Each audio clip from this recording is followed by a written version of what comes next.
Selamat datang kembali di channel Borneo Trader. Di video kali ini saya akan menganalisa untuk perkembangan pergerakan saham-saham dari sektor retail. Pertama, Essence yang ditutup di 486 terkoreksi 0,4%. Asing net sell. Kalau dilihat di broker sebenarnya Essence distribusi tipis. Essence belum dulu lah.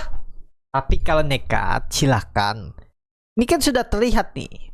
Kalau Bapak Ibu yakin tanggal 26 Juni itu bottomnya dipertahankan 480, ya udah nekat aja. Tapi namanya beli saham downtrend tuh ya kalau memang belum saatnya bangkit, Bapak Ibu bisa kegocek terus, bisa cut loss kalau berharap profit lebar. Tapi kalau pandangan saya, Senin atau Selasa rebound risknya berapa? 2,5% aja. Rewardnya berapa? Minimal 3% ke 500 itu ya, SS. Dan kalau ini mantul, kalau Bapak Ibu tarik nih mudah-mudahan mantul ya. Nah, sebelum kita analisa lanjut saham-sahamnya, saya juga mau melihat bagaimana media sosial ya Bapak Ibu yang lagi rame pembahasan kena tagih karena pakai margin itu 1,8 miliar ya di salah satu sekuritas. Dan ya menurut saya kan ya itu harus dibuktikan ya secara hukum. Dua-duanya ngotot kalau mereka benar. Yang satu usernya ngotot kalau dia benar, tapi dengan omongan, buktinya belum ada nih ya. Kalau dia ada rekamannya susah juga sih kita ya. Sebagai user nih kita susah. Kalau kita nggak ada rekaman, bukti kita enter pencet itu. Jadi sekuritas tuh bisa aja menuduh kita yang salah. Menurut saya di user tuh nggak kuat karena dia nggak ada bukti. Kalau cuman omongan saya juga bisa ngomong, ibaratnya gitu ya. Tapi dari sekuritas juga itu sebenarnya ya, kita pakai margin tuh kita bisa di port sell.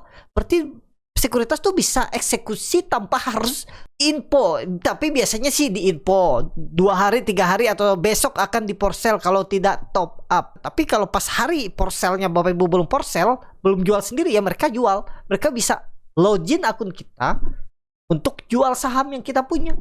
Nah, kalau di iPod ya, ini saya menjelaskan iPod. Kalau di Stockbit saya belum tahu nih, nggak ada rekamannya. Kalau di iPod itu ada rekamannya di mana? Di eksekutor. Kalau di aplikasinya ya, di desktopnya tuh kita tahu kalau siapa yang eksekusi. Nih, contohnya eksekutornya. Ini kan time, akun, nama, terus stock, buy atau sell, harga, quantity, terus eksekutornya. Eksekutornya biasanya ya nama akun kita. Akun Bapak Ibu tuh namanya apa tuh untuk login. Kalau di iPod untuk login ya itu nanti eksekutornya. Tapi kalau bukan kita yang eksekusi dari handphone, dari desktop, itu nanti ada eksekutor nama dari sekuritasnya. Tapi yang menjadi kendala bisa jadi kan sekuritas, nggak tahu juga ya, saya nggak paham juga dalam sekuritas itu seperti apa. Tapi siapa tahu sekuritas tuh bisa kasih atau akun dan PIN dan password orang lain mungkin ya untuk eksekusinya sendiri kan. Kadang saya pernah di port sell, kenapa? Saya lupa kalau pakai margin. Tapi ya saya sudah hitung dan saya tahu saya pakai margin ya paling kelupaan 4 hari ya udah kena port sell. Kadang port sellnya profit juga, nggak masalah. Tapi ada kodenya, eksekutornya nih nama kode dari sekurit apa ya yang eksekusi. Jadi terbaca tuh siapa yang eksekusi. Cuman itu kelemahan kita ini sebagai user, takut ya disalahgunakan oleh sekuritas. Makanya sampai saat ini saya belum pernah tuh 7 tahun saya trading di Stockbit, iPod, Mirai, CP nggak pernah tuh. Rata-rata saya pakai margin tuh, kadang pakai margin, nggak pernah kecolongan, tetap apa. Nah bagusnya tuh di iPod tuh ada. Nah harapannya di sekuritas lain tuh adalah nama eksekutornya, biar tahu siapa yang eksekusi. Kalau port sell itu biasanya ya sekuritas yang eksekusi. Cuman ada kodenya, sekuritas di situ ada kodenya di eksekutor. Kalau eksekutornya kita yang entry sendiri, kita jual beli sendiri tuh dan nama akun kita nih di eksekutor ya. Kalau di pot, harapannya yang ya susah juga ya kalau ditanya mana yang benar mana yang salah. Tapi ini banyak yang bilang atau banyak yang sudah mengalami yang seperti user alami yang lagi viral ini. Tapi kemungkinan saya baca juga karena apa, UA-nya, tampilannya itu kadang kita bisa salah pencet. Saya juga kadang salah pencet kebeli 100 lot bisa kebeli 1000 lot. Kalau buru-buru kita kan kadang nggak mikir tuh, pencet-pencet aja. Dan kadang pencet beli malah pencet jual. Jadi gimana tuh solusinya? Ya mereka tempuh jalur hukum aja. Karena user juga nggak bisa juga kita bilang dia pasti benar. Karena kan cuman omongan. Buktinya mana? Kan? Nah, keuntungan sekuritas ini ya itu tadi. Kalau dia tahu, ya pastinya tahu kan mereka bisa login. Tapi harusnya sekuritas juga kalau login mau eksekusi saham nasabah atau user itu mereka login dengan akun yang eksekutornya. Harusnya seperti itu. Cuman ya itu. Kalau sekuritas tahu harus password PIN ya harusnya bisa tahu kan. Takutnya sih dilempar ke yang lain. Jadi ketahuan usernya. Cuman seperti ini juga Bapak Ibu. Device yang dipakai itu terekam. Pakai device apa nih dia enter? Apakah desktop? IP address-nya kalau nggak salah ada. Apakah pakai handphone? Handphone apa? Itu harusnya ada. Jadi sebenarnya ya bisa tahu lah siapa yang salah siapa yang benar itu seharusnya. Asal sekuritasnya jujur. Kalau sekuritasnya jujur ya harusnya tahu siapa yang salah benar. Dan kita nggak tahu kan karena banyak yang mengalami kesalahan. Mungkin ya itu tadi kesalahan-kesalahan yang karena ketidaktelitian. Kalau panasnya kenapa? Ada yang bilang karena saya nggak menggunakan ajaib ya. Bahkan saya sudah infokan ke teman-teman yang pakai ajaib, tolong dicek setiap transaksi dilihat. Ya bahkan sebelum ada transaksi ini, 2-3 bulan yang lalu tuh sudah saya infokan tuh. Tanggal 25 bulan 4. Tanggal 25 bulan April nih buktinya. Saya sudah infokan. Bahkan itu saya infokan tuh cek untuk dividen, cek transaksi saya infokan. Nih buktinya ya. Ya mungkin itu tadi antara UI-nya atau tampilannya itu yang sangat mudah ya. Jadi kalau nggak teliti tuh bisa kejebak. Itu hati-hati ya. Nah itu aja lah. Ya itu urusan mereka lah. Nggak usah kita pusingin. Kita fokus saja ke portfolio kita. Catat tuh secara manual. Jadi untuk akses tadi kita kembali. Kalau pandangan saya sih bisa hijau. Kalau hijau Senin bagus. Acas ya. Lanjut. MRT yang ditutup di harga 2330 terkoreksi 2,1%. Asing net buy. Kalau bakar semuanya MRT akumulasi. MRT wah bagus. Kalau tembus 2400 bagus. Kenapa? Karena sudah potensi besar swing low. Ini antara minggu depan dia naik atau jebol. Kenapa ini udah swing low? Ini bisa dead cat bone nggak bisa. Kenapa nih? Dia sudah membentuk lower high. Jadi kalau jebol lagi 2200 gagal. Memang harga sekarang harga tanggung. Kalau mau beli ya beli aja buy on breakout ya MRT. Itu aja dulu untuk MRT. Lanjut LPPF yang ditutup di 1670 terkoreksi 0,89%. Asing net sell. Kalau bakar semuanya LPPF akumulasi. LPPF. Nah, seperti ini nih gampang nggak gampang Bapak Ibu. Lebih baik apa? Lebih baik buy on breakout. Kenapa? Karena naiknya cuma 2%. Mending buy on breakout. Target kan 1800, 1850. Risknya cuman 3%. Gagal bertahan di atas 1800 buang. Target berapa? Target 1800, 1830. Risk reward bisa seperti ini. Tapi kalau mau ya, tapi ini dan ini bukan rekomendasi. Nih, buy on breakout 1700 atau 1705. Cut lossnya cuma 2,75%. Rewardnya 2 kali lipat. Ya, LPPF. Buy on breakout aja kalau berminat. Lanjut. Mapa yang ditutup Mapa yang ditutup 730 ungat 0,68%. Asing net buy. Kalau bakar semuanya Mapa akumulasi. Mapa sudah tinggi ya, tapi ada potensi menguji 760. Jadi saat ini wait and see. Ketinggian. Jadi ya belum menarik untuk Mapa. Ya maksudnya belum menarik untuk entry ya. Tapi kalau Bapak Ibu yang punya bawah hot, jangan takut. Ada potensi 760 arah seminggu ke depan. Tapi sekarang bukan area entry. Kenapa? Bilangnya mau ke arah 750 760.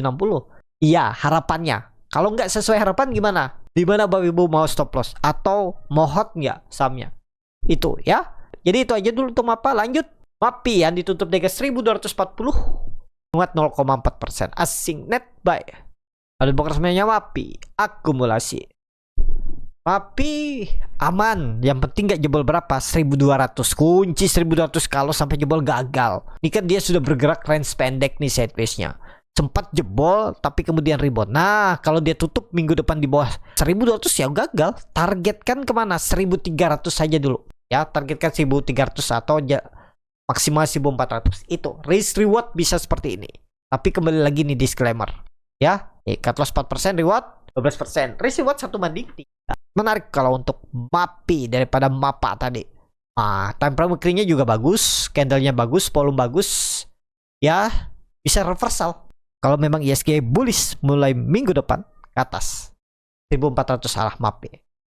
MIDI yang ditutup di harga 408 sama harga penutupan hari sebelumnya. Asing net buy. Kali resminya MIDI di distribusi. Langsung saja ke tekniknya. MIDI selama nggak jebol berapa 396 hot. Ini masih bagus nggak? Masih bagus. Kalau pandangan saya ini potensi swing low. Berarti kalau 2-3 minggu kebelakangan swing low, mestinya minggu ini sudah mulai hijau. Ingat, minggu ini mulai hijau bagus. Target ke berapa? 440. Coba lihat time frame daily-nya. Daily-nya juga ya lumayan lah, lumayan bagus lah. Yang penting nggak jebol 400. Risk-nya cuma 3%. Reward 440. 8% minimal. MIDI. Lanjut. RALS yang ditutup dengan 396 sama harga penutupan hari sebelumnya. Asing net sell. RALS sideways. Jadi saat ini yang penting nggak jebol, sebenarnya di bawah 400 lemah. Ya, atau pakai aja 390 lah. Kan dari 400 ke 390 itu kan 2% lebih aja. Ya anggap aja 388, 386 buang aja. Tapi belum menarik lah. Mending tunggu dia tembus 400. Buy on breakout, tapi disclaimer ya, RALS. Lanjut, TKIM yang ditutup dengan 5.350 terkoreksi 1,83%. Asing net sell. Kalau dibuka resminya TKIM di distribusi. TKIM waduh, jebol 5.400, 5.500 belum dulu. Kecuali ingat Bapak Ibu, ini simple analisa TKIM. Minggu depan, besok Senin atau Selasa, balik ke atas 5.450 buy. Disclaimer tapi ya, target 5.800. Kalau ada candle solid hijau, buy. Disclaimer tapi ya. Untuk TKIM lanjut, INKP yang ditutup dengan 5.375 terkoreksi 1,37%. Asing net sell. Kalau buka resminya INKP di distribusi. INKP aduh belum dulu. Ya sama seperti TKIM. Harus ada candle bullish dulu. Ya tembus 5.450 juga. Tembus 5.450 atau 5.500 lebih konfirmasi hijau. Nah, ini ada candle modelan 3 black crow. Mudah-mudahan hijau ya. Kalau Senin hijau, tutupan hijau, nggak usah muluk-muluk 1-2% aja hijau. Bagus. Target 6.000. Target 6.000. Nggak juga dalam seminggu ya. Yang kita targetkan Juli lah. 10% dikasih lumayan. Gitu aja. ENKP. Lanjut. YP yang ditutup di harga 2.000 menguat 0,5%. Asing net buy. Kalau dibuka resminya YP di distribusi. Langsung saja ke tekniknya. Oh, sudah itu ya. Sudah bergerak YP ini, sudah reisu. Dan karena harganya sama, closing 2 Juli itu di 2000 ya. Terus 1980 berarti nggak kemana-mana ya. Harga teoritisnya udah aman. Jadi ada potensi bangkit nggak? Coba lihat bandar detektor. Netral masih ya. Waduh, didominasi oleh retail nih. Kita lihat aja dulu 1-2 hari ke depan ya. Terakhir trading end-nya tuh 15 Juli. Nah, selama masa ini nih Bapak Ibu tuh harusnya bisa jual atau nebus saham raisunya. Bagi Bapak Ibu yang dapat, harusnya muncul tuh saham RI, saham right di portofolio Bapak Ibu. Nah, itu Bapak Ibu bisa jual dari tanggal 7 sampai tanggal 15 kalau nggak salah seperti itu ya. Koreksi kalau salah bisa Bapak Ibu tulis di kolom komentar. Jadi, untuk YP karena sudah selesai raisunya, sepertinya menarik. Yang penting nggak jebol 1970. 2% buang aja. Kalau udah jebol merah seminggu ke depan buang. 2%, 2,5% maksimal. WP. Lanjut. Data yang ditutup dari 1240 menguat 0,4%. Asing net sell. Kalau buka resminya data. Akumulasi tipis. Data sepertinya juga selesai. Maksudnya selesai koreksinya. Kayak 1200 atau 1190 ya. Jangan jebol. Target 1350. Lihat.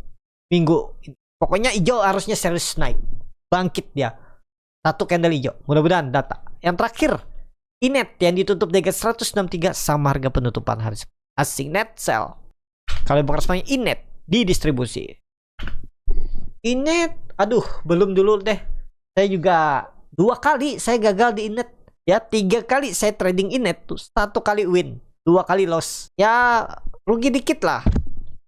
gagal terus saya kena inetnya. Jadi saat ini belum lah, saya nggak mau narik. Ya seperti yang video saya sebelumnya, saya itu kalau sudah 2 kali cut loss di saham yang sama, nggak beli lagi.